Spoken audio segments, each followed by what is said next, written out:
Hey everybody, welcome back to the Highland Hardwater Outdoor Podcast. This is Matt and Zach. Hey everyone.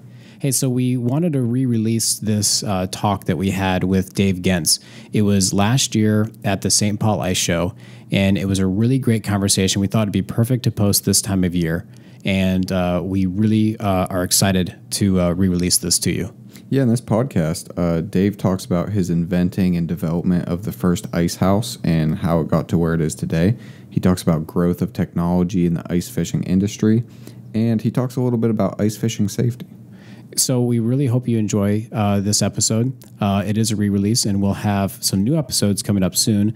We're having some conversations with some potential guests now, and so we're really excited to share those with you when we record them. So make sure that you subscribe to us on iTunes.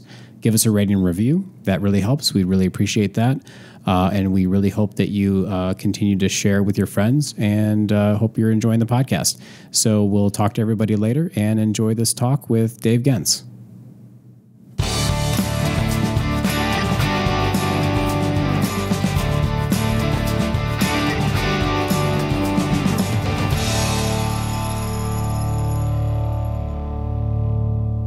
Hey guys, it is Sarah and Corey, and we are out here at the St. Paul Ice Fishing Show in St. Paul, Minnesota. It's the 25th annual St. Paul Ice Show, and we have the pleasure of sitting down with Dave Genz here. Hi, Dave. How are you? Hey, I'm great. It's just always fun to be here at the show and talk about my wonderful sport of ice fishing. Definitely. You're definitely a popular one for people to come find in the clam booth as well. Yeah, I've been doing this full time for the last 30 years, and had a real job for another 10 until we got it going. That's amazing. I can't believe we actually caught him without 50 people in line to talk to him. I know. It's kind of slowed down here on a Saturday night, so we grabbed him while we could, and we trapped him in a clam. The new X300, by the way, which is phenomenal. Yeah, with the side doors, so you can get in and out without flipping the house up and down. Yeah.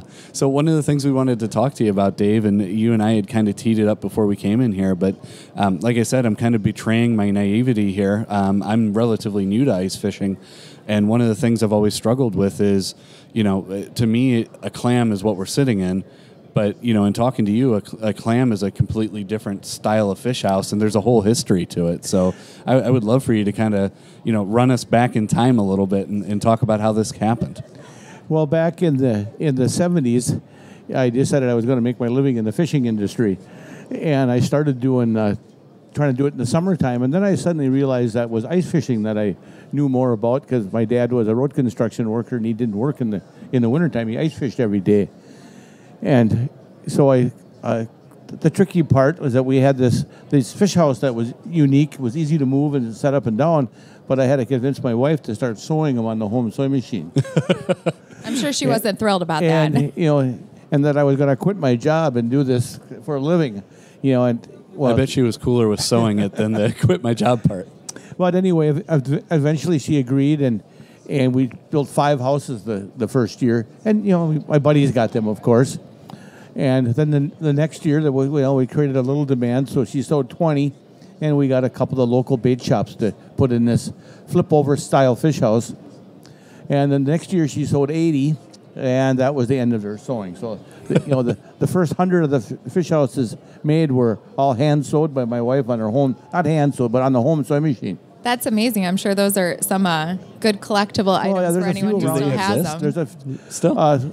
2 of the original 5 are one of them is at the Minnesota Fishing Hall of Fame, and the other one's at Clam out of the first 5. So That's we awesome. managed to save 5 of them, or 2 of the 5. That's amazing. And then as time went on, and I joined up with Clam then. With their suitcase style and the flip oil over style, because it was 2 different styles of fishing. Can you explain a little bit when you say the suitcase style? Like, how did that actually work? Well, it folded up like a suitcase, and you opened it up and laid it open, and then you put some poles off, and you pulled the canvas over the top of it. I see. So it had a floor and holes cut in the floor, and the canvas was pulled over the top of the house. It took some time to set it up, and once you got it set up, you banked it in and you didn't move it. Right. Where the fish trap style houses, we wanted to be easy move to a new spot. Right, and that kind of ushered in the new era of like what we're calling modern ice fishing, right? Correct. It kind of in the 80s we stepped out of the Stone Age into the space age of ice fishing using space age materials. The graphites and electronics and right. And that was kind of the big thing that happened, and we discovered how well the Vexilar worked, and we could see our jig on our screen. And I remember so well the first time I seen that happen. It's burned into my brain that when I seen that jig fall down, I knew that was a major change in ice fishing was going to happen. And then we developed little graphite rod and reels because we wanted to be able to adjust our depth quickly. And then right. What Thorn Brothers was close to where I lived. It was a custom rod shop, and they started building some ice rods for me. And now they make tens of thousands of them every year. Huh. Yeah, it's crazy. I mean, all the timing coming together too. I remember actually the very first time I worked on a Vexilar, and it was incredible. My generation, we're used to all of that, like the video games, and to me, it combined two of like my most favorite things, which is fishing and video games. So it just, in my head, it was like this perfect marriage. And so back in Ohio, there's not a whole lot of ice fishermen. And so when I would come back and tell my friends about ice fishing, in their head, it's grumpy old men, which is, the Stone Age, kind of like you talk about. And, I'm explaining to them, like, no, like, it's really cool. Like, you have this Vexilar, and you're jigging up and down, and you see that fish come up on the screen and grab it. And it's this addicting... it is a video game with live players on the other end. Yeah. And it's because they're live players, the rules change with sometimes every fish or every day. A regular video game, it gets the repetition. Pretty soon you figure it out, right? And you get good at it, and you move on. But right. with fishing, there's changes. No beating this game. Yeah, nobody ever figures it out completely. Yeah, Mother Nature still wins at the end. Absolutely. So tell me a little bit about. So you were just showing me a video, and this is Dave now, right? So Dave, how old are you, if you don't mind? I just turned 70 last week. All right, so Dave just turned 70. Happy belated birthday. Thank you. he just showed me a video of him on a fat tire bike tearing across 4-inch ice. And, I think I saw that on the drilling Clam Facebook or the Ice Team Facebook. So is that that's awesome. Is that kind of a new direction that we're going to see people heading here? These fat tire bikes are really catching on. There's more and more people doing that. And so I decided we'll put some, buy some studded tires for them. They're available and ride it out on the lake. And it's allowing me to get to some areas that don't allow motorized vehicles. Right.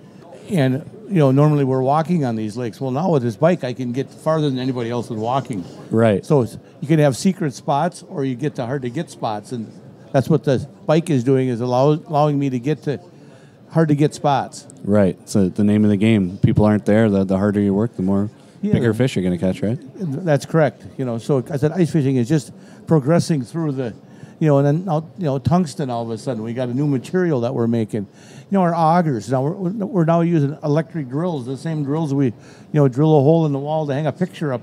We're taking that same drill and hooking it up to a auger bit, and we're drilling holes through the ice. Right. Who would have ever thought that a few years ago? But battery technology moved on, and they made brushless drills, and they got plenty of power to drill holes through the ice now. Right.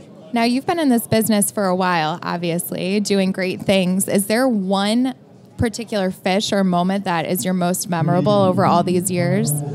Well, there's probably lots of them that at that moment are pretty good. But just recently, last week, I was out on the lake. It was so windy that it actually blew one of my friends across the lake with his ice cleats on. Oh my gosh.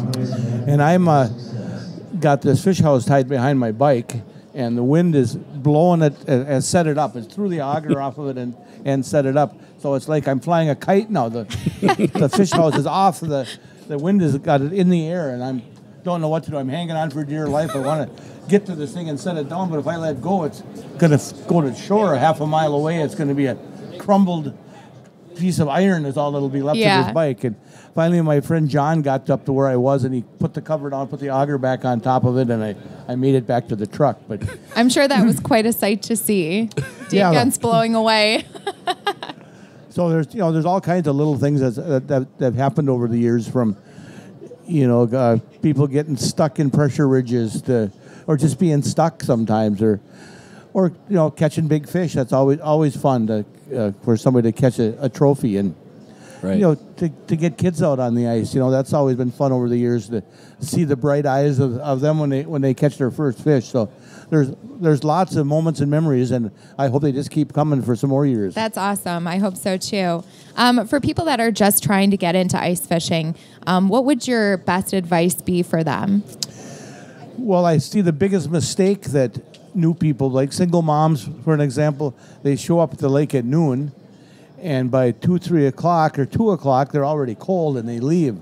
And the best fishing times are the golden hour, we call it, from sunset till dark is the best time. So if you're a newcomer to the sport, get there late in the day and stay till the sun goes down. And then the fish are actually moving, and the fish will find you. During the daytime hours, you have to move to the fish to find them. Great. That's great advice. Which is great for people with the 9 to 5, right? Yes. You head home and to get out there in the jump on evening. I can't emphasize dressing, warm.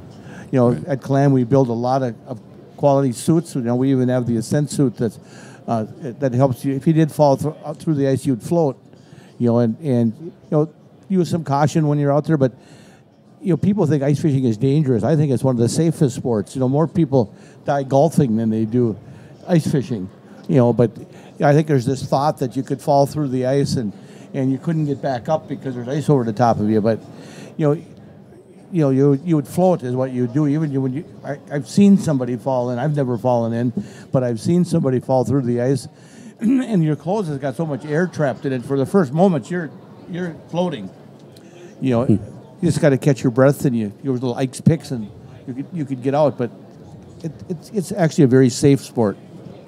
Yeah, and talking about the clothing too, one of the things that I've noticed, coming from, seeing a lot of like the heating industry and things like that is, we're seeing, talking about the Stone Age of heating or the Stone Age of ice fishing, where everything was you sit still, it's freezing cold, so you needed big heaters and heavy clothing.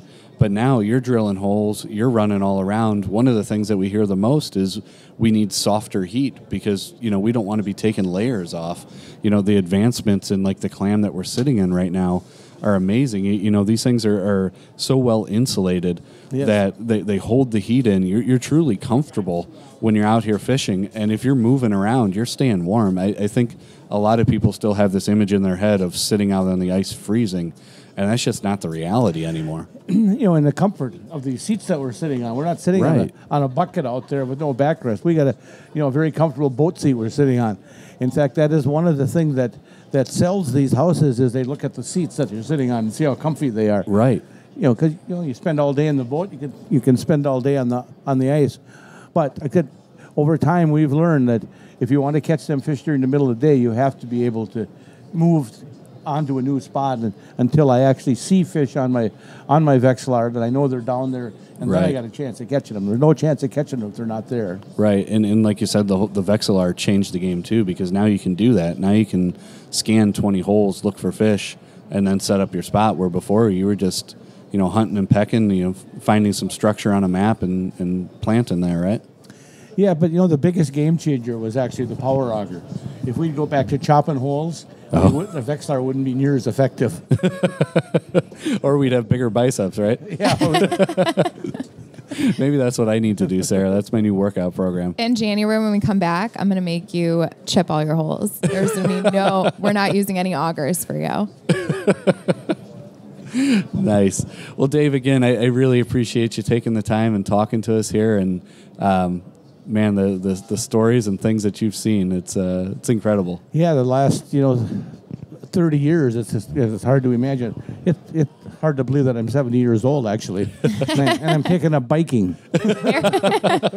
Ice biking, not just biking, but fat tire ice biking. Yeah. It can only make you younger. It can only make you younger. So 70's coming in good. I hope it goes out as good as it's coming in. Oh, I'm sure it will. Sure I have no will. doubt in my mind.